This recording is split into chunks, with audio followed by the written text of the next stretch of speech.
Welcome to Houlihan Lokey One-on-One. I'm Russell Sherman. Today, we're joined by Surbhi Gupta.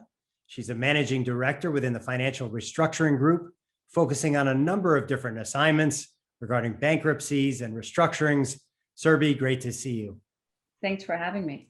So you've had an interesting career, been at Houlihan Lokey for more than 15 years, started in London, then went over to New York, now one of the senior leaders in the department.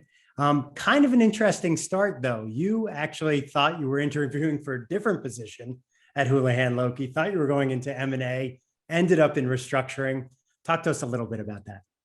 Sure. Yeah, I fell into restructuring a bit from a non-traditional route. So I went liberal arts, went to Swarthmore, pursued economics and math, and candidly was unsure about which avenue I wanted to take from a career standpoint, whether it was more economics, academic driven, or finance driven. And so I decided to pursue another degree at the London School of Economics in finance, and really focused in there and decided that, yes, finance was really where my core passion lay. And subsequently to when I was doing the recruiting process, back in 2000, this is back in 2004, right, where M&A was a boom cycle. So everybody was talking about investment banking and pursuing an M&A opportunity.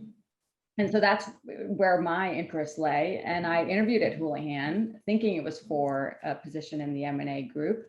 And lo and behold, I got a call thereafter saying, hey, we think you'd be great in restructuring. And unlike, some of the candidates we get today, I actually did my research after the fact and ended up thinking, wow, this is quite fascinating. Getting in at that time, we had started the first restructuring practice outside of the US. It was very entrepreneurial. Being there at the starting point to help shape its evolution, it was a fascinating place to be. And so, like many things in life, timing, luck, and hard work, but I just happened to be at the right place at the right time. Surbhi, when you think about restructuring, you usually think about hardcore finance, not necessarily a liberal arts background, someone who graduated from Swarthmore. But talk a little bit about the fact that there is a role that liberal arts background, that creativity really plays in restructuring and bankruptcies. Absolutely. I would tell you that the finance side of investment banking is one element, and it is important to have the fundamentals of what I'd call valuation, really. But more so, and what a liberal arts degree really delivered for me, and I saw it throughout my career, even to this day, is the ability to synthesize complicated concepts and communicate those effectively, both in writing and verbally to a client. And that's really honed in from a liberal arts perspective and has been critical. So one aspect is the analytics, but the other is how do you deliver those analytics to the client? How do you explain what the Excel has spit out, so to speak, in a way that's easy to understand? And you have to, these concepts, but from a restructuring standpoint, are complicated, not just because of the actual transaction, but also because fundamentally you're asking somebody to take a reduction in their debt, right? You're asking a company to maybe go through a bankruptcy process, which has a lot of other bells and whistles attached. And so you're trying to explain to them what is the process going to be like. You're hand-holding a CEO and CFO through it, for many for which it's their first time. And so it's a combination, just delivering a message, but being there and communicating to them on a very frequent basis, all the ins and outs of the restructuring process. Do you think, and the more I hear about restructuring, the more I think about it, I realize that there is actually a creative side to it. Yeah. As you said, not necessarily just formulaic or by the numbers. Talk about how that creativity plays a role, and maybe how someone coming from your background, a little bit different background, actually was able to adapt so well to the restructuring practice.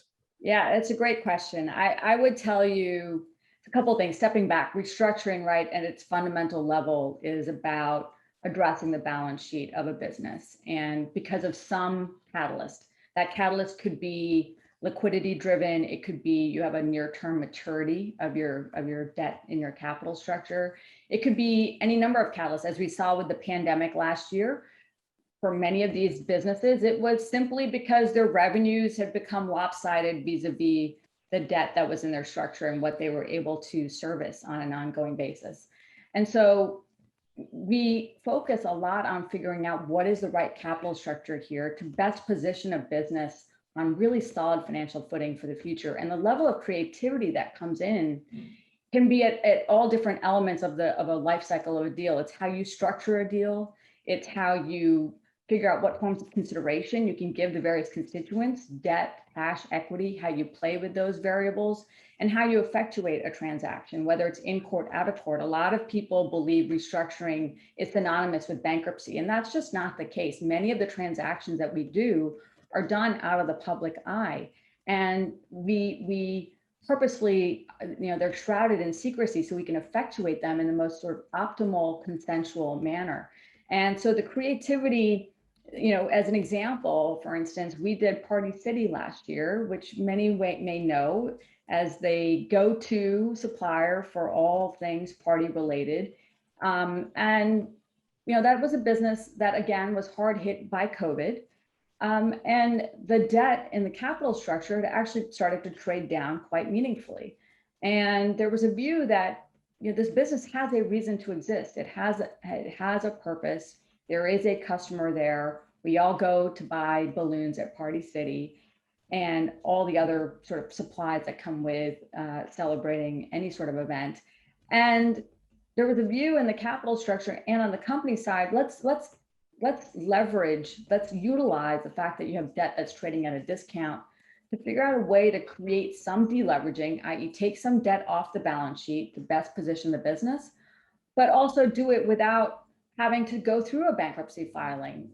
Let's try and do something on an out-of-court basis that provides some new money for the business, allows them to invest in their business going forward, but also provides some deleveraging and reduces the interest cost of the capital structure. And we were able to do that consensually, completely out of court, out of the public eye, and we announced it, and we did it expediently in 3 months, soup to nuts.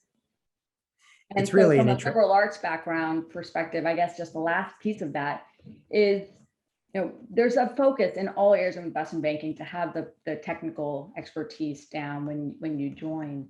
I think the one area that's often underemphasized rather is the ability to communicate, right? To be able to talk to clients, especially in restructuring.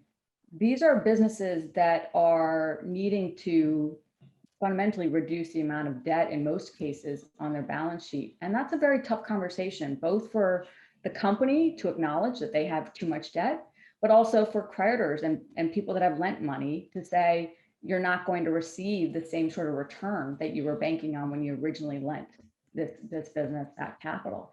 And so it's about communicating with the client, communicating with CEOs, CFOs, demonstrating knowledge, comfort, hand-holding, explaining complicated concepts. A lot of people aren't familiar with bankruptcy processes if you avail yourself of that. And so just being able to communicate and not just being laser focused on the analytics and what's the numbers say, and being able to synthesize that and communicate it succinctly is a very key skill that I think from a liberal arts background, I was able to bring early on into the process. Well, it really seems like you tap into a number of different skill sets, whether it's the analytical side, obviously there's influence involved, psychology plays a role. So lots of different interesting traits seem to be at play when you're talking about restructuring, bankruptcies, and other types of negotiations. And we also, don't forget, we also pretend to be lawyers sometimes. A lot of what we structure, again, going to the creativity aspect, is reading the documents. These are all contractual agreements between a company and the lender. And you've got to read the provisions. And we've come up with ways to, again, going back to Party City, utilizing the documents to come up with ways to structure a deal that is a win-win for both the company and for the creditors. Let's talk a little bit more about your journey and what it's like to work at Houlihan Lokey. You were fortunate in the sense that there was a little bit of an entrepreneurial aspect when you joined the firm. The department was not that big. Is that one of the benefits in your mind of joining a firm that can be smaller, or at least a department that is just getting off the ground? And how should people who are looking at careers and trying to think about where they want to go think about size and the amount of exposure one person would get in a one situation versus another? Really good question. I would tell you, yes, when I started in London, it was the first restructuring practice that we had opened outside of the US. So yes, very entrepreneurial. However, as we've grown in size, we have actually stayed true to the entrepreneurial spirit that really jump-started the business, 30 plus years ago. And I say that because in a few different ways, you see it across our culture. Frankly, one is in the longevity of the finance professionals at the firm, and that's across all of our product lines. And whether it's the co-heads of our group, David Hilty and Eric Siegert, who've been here for 30 plus years. My tenure actually pales in comparison, but we have many that are in that 25, 30 plus year tenure. The other side of it is, in restructuring, we talk about the life cycle of a business, and we talk about our job not just ending once you've effectuated a balance sheet transaction, but what's the next step, and how do you put a business on the right footing going forward. And that requires collaboration. It's not just restructuring expertise. That taps into our M&A expertise, that taps into our FBA expertise. Some of the businesses that we value, retail, I know is tangible and it's easier to understand, but there are other sectors that we work in that are much harder to do so. And so we tap into our valuation colleagues to help with the understanding the core valuation precepts of the business and the drivers. We talk to our M&A colleagues about what are exit strategies for a business. How do we think about roll-ups here? Who are the right board members to be leading this? What's the right C-suite composition? And so when you start collaborating, which is a fundamental building block really of how Houlihan started, and fostering that level of connectivity is really key to our success. And it creates that entrepreneurial and sort of smallness feeling when you're able to collaborate, just pick up the phone, call somebody in the M&A group, in the retail group of our M&A practice, or the industrials, or the automotive, or the TMT side, and to say, hey, what do you think about this business, right? You're able to harness what is our singularly most important skill, which is human capital, right? We're able to harness that and really deliver the best value for our clients. And I think, making sure that we mention that day one to a lot of our incoming analysts and associates, that we're only as good as the team that we deliver to the client. And that team is not just focused on the product. It's focused on the industry expertise and all the other bells and whistles that come with delivering the final product. And I think being able to expand our analysts and associates' horizons to other talent across the firm really delivers and gives them a sense of that entrepreneurial spirit, where there's no issue picking up the phone and calling somebody to get their insight. Was there a feeling of mentorship? Again, you're joining a very small department. It's growing over time. But did you have this feeling of mentorship? And do you feel that still that culture of mentorship, that culture of collaboration still exists even as the department and the firm gets a lot bigger? 100%. In fact, it's one of the reasons that I've stayed at the firm for as long as I have. You often hear people cite it's because of the people, right? I've stayed for as long as I have because if I were to be in the trenches past midnight, who else would I rather be with? It would be with these people that I love to get to know, both personally and professionally. But there is an element of, I think you if you peel back a layer, it's really about mentorship. I mean, you think about a career that spans 5, 10, 15, 20 plus years at a single place. It's not just about the meritocracy and putting in the hard work, which we have and we are very focused on, but it's also about providing guidance. And I think about my own trajectory over the last 15 years and the people that have helped me. And it's been across the product lines. It's been folks within restructuring who've taken me under their wing to provide me with the opportunities to succeed, but it's also been colleagues across M&A, FVA, who have lent a friendly ear to say, here's the things that you should be thinking about. Here are ways to increase your visibility. A lot of what we talk about in investment banking is networking, right? And it's such a focus on external networking. How do you build your Rolodex? One of the things that gets underemphasized and is really driven by this mentorship model is increasing internal visibility, right? It is to get to be known not only within your product line, but across the firm, across the geographies. And as big as we've gotten, that mentorship that happens in a very natural, organic way at Houlihan allows the incoming classes to really harness and grow the mentorship base over the course of their tenure. And we pair. When I was an analyst, I had senior analysts that helped me and associates that helped me as I went further up the ranks. When you have promotions, you have VPs helping associates to think about what's that next level, what's the officer role look like, how do you manage a team. So there's a constant evolution of the mentorship model as well. It's not just one person throughout your life cycle. It's different people at different times during your career who can really help you maximize, your potential at that moment in time.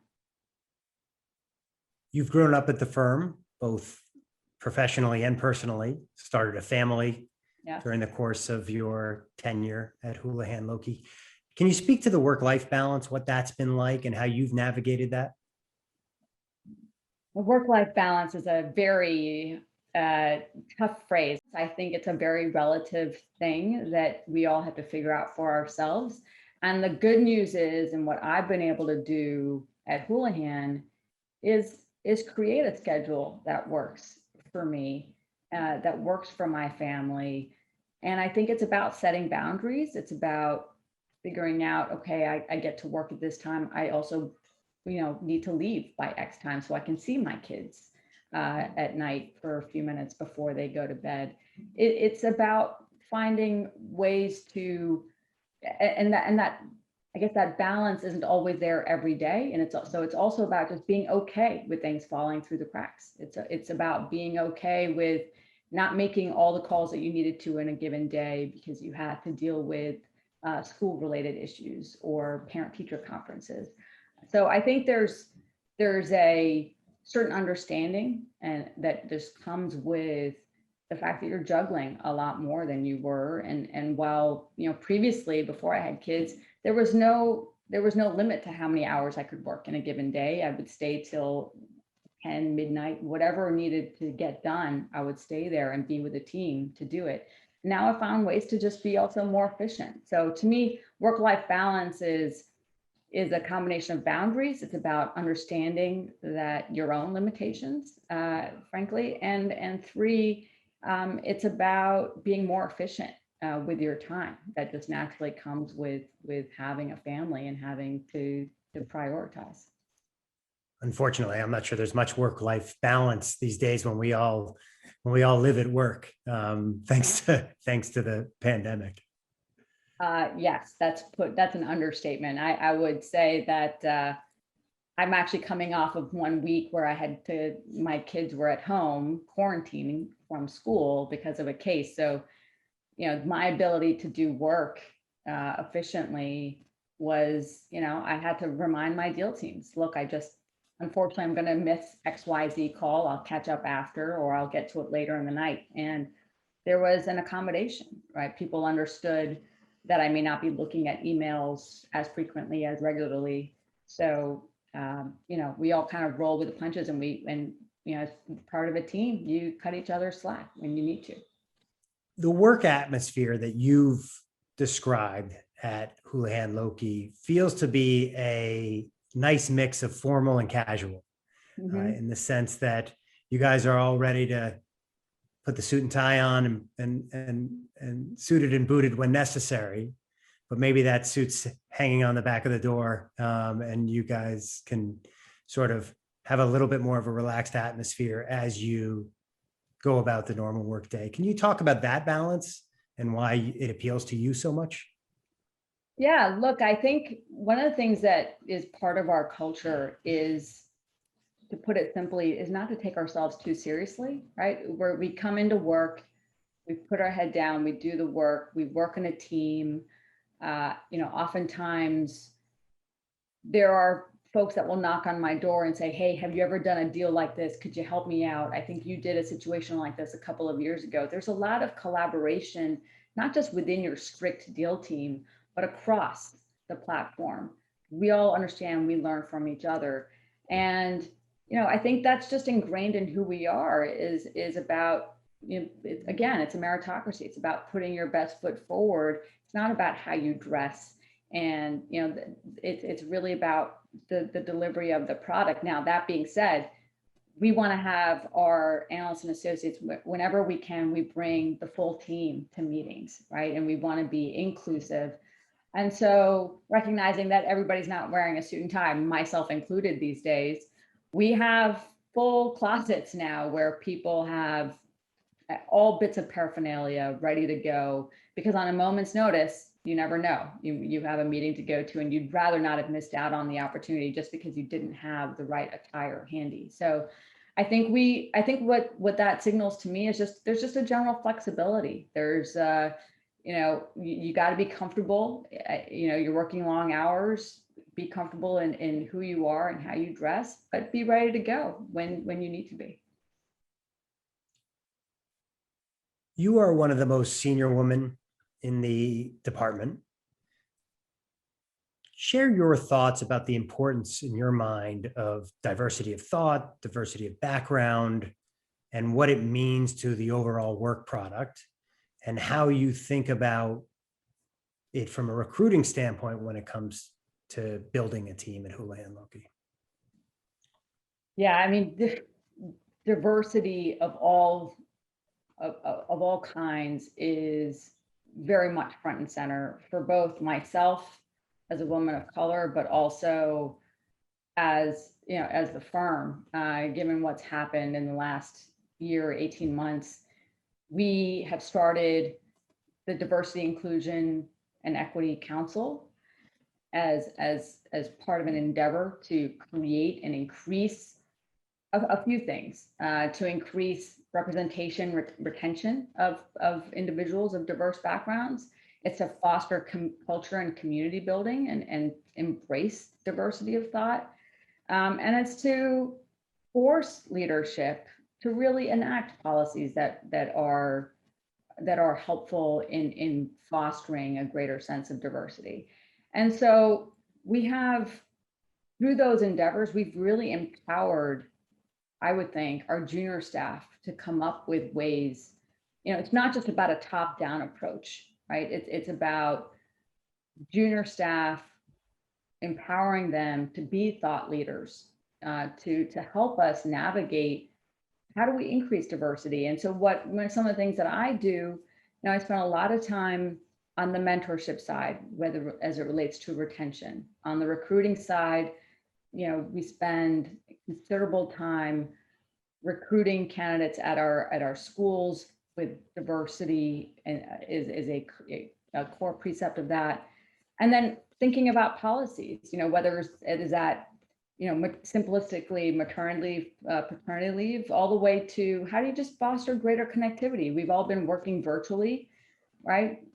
How do you build community? How do you create that sense of community that we've all benefited from for the last several years?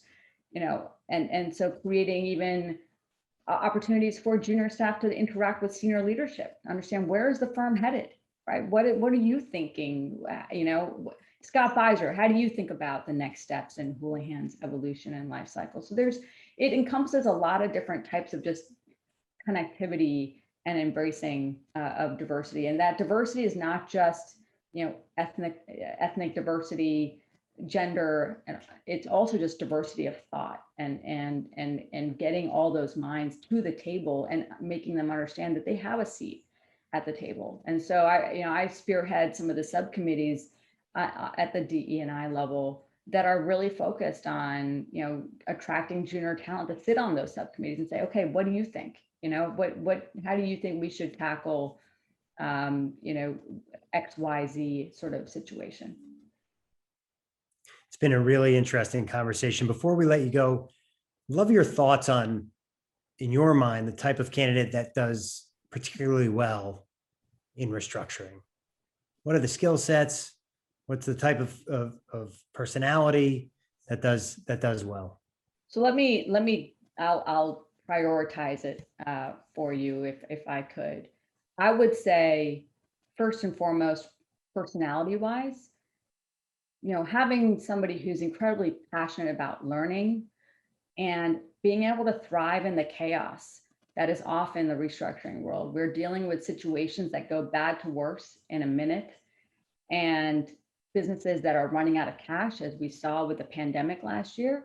So being able to react quickly, help a business get to stable footing, and deliver a solution in a very quick manner to what is a falling knife of a situation.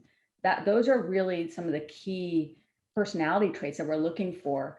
The other two aspects that we've touched on previously, one is just a more fundamental understanding of finance. It doesn't mean that you need to have a degree in finance to pursue a career in investment banking. Anybody can pick up a book on valuation to understand how do you value a business using some of the key methodologies. And you can learn that in your own time. I guarantee you it's easier than almost any major that you're taking in college. And lastly is communication. It's often underemphasized in investment banking, but the analytics will only get you so far through your formative years in banking. What really propels you to the next level is your ability to communicate both within your deal team, with leadership, and with the client. Thriving in chaos does definitely not sound boring.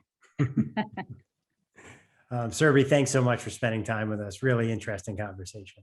Thanks, Russell. Appreciate the time.